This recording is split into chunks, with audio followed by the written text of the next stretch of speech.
గారు నల్లగొండ నుంచి విచ్చేసిన నాయకులందరికీ అట్లాగే ఈ రోజు బోరబండలో ఈ మీటింగ్ కి విచ్చేసిన మా ఆడబిడ్డలకు అన్నదమ్ములందరికీ పేరు పేరున హృదయపూర్వకంగా నమస్కారం। आप सभी को मैं सलाम कहता हूं।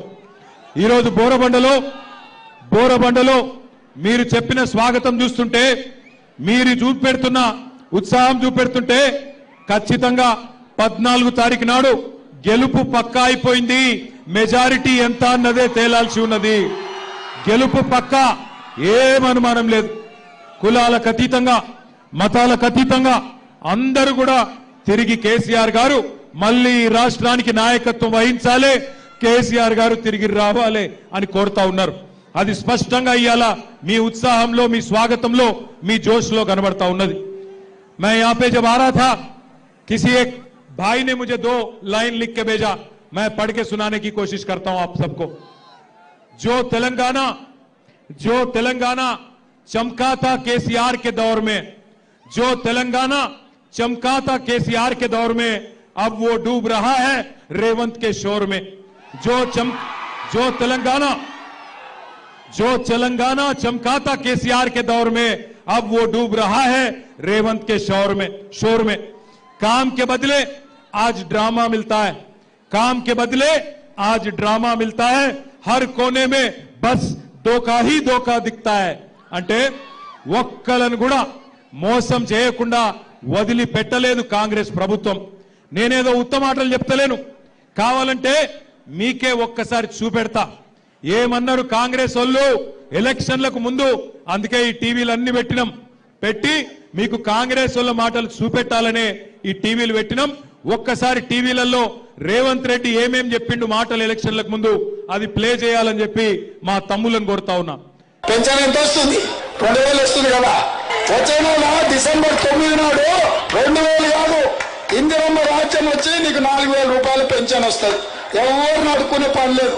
ప్రతి నెల 1వ తారీఖు నాడు ప్రభుత్వ ఉద్యోగికి జీతం వచ్చినట్టుగా ప్రతి నెల 1వ తారీఖు నాడు ఆడబిడ్డల ఖాతాలో 2500 రూపాయలు ప్రతి నెల ఆడబిడ్డల ఖాతాలో వేయాలని కాంగ్రెస్ పార్టీ నిర్ణయం తీసుకున్నది। షాదీ ముబారక్ కళ్యాణ లక్ష్మిలో ఈ రోజు 1,00,000 రూపాయలే వస్తున్నాయి।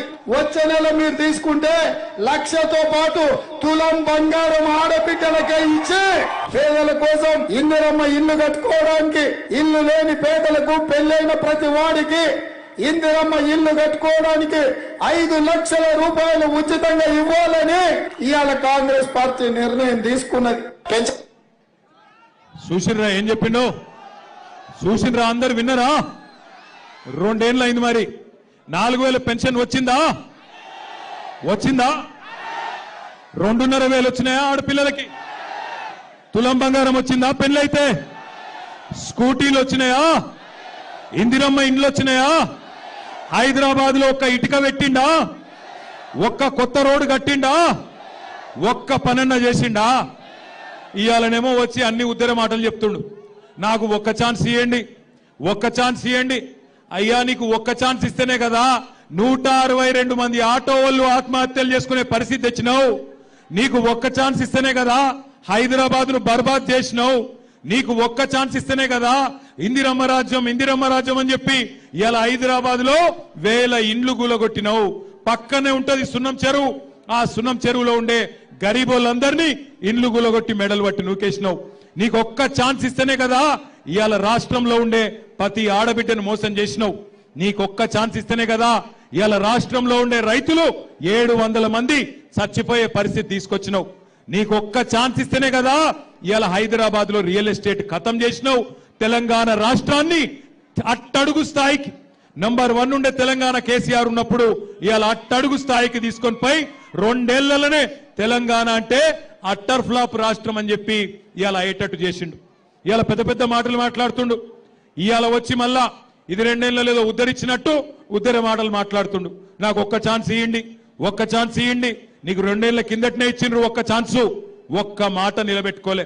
ఒక్కసారి ఆలోచించండి, 1 కాదు 2 కాదు, ఇందిరమ్మ రాజ్యం అంటే 1000 ఇండ్లు కూలగొట్టిండు। 1 కాదు 2 కాదు, ఇదే హైదరాబాద్ లో బోరబండ పక్కనే ఉండే సున్నం చెరువులో, మీ జూబ్లీ హిల్స్ పక్కనే ఉండే అన్ని బస్తీలలో మొత్తం ఇండ్లు కూలగొట్టిండ్రు।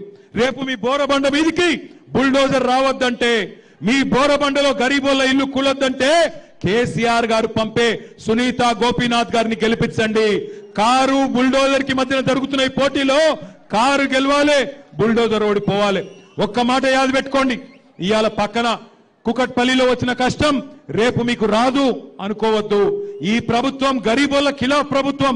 అప్పుడెప్పుడో ఇందిరాగాంధీ గరీబీ హటావో అన్నది, ఇప్పుడు రేవంత్ రెడ్డి గరీబోంకో హటావో యాసే నికాల్ ఫేకో అంటున్నాడు. నేను చెప్పేది అబద్ధమా కాదా ఒక్కసారి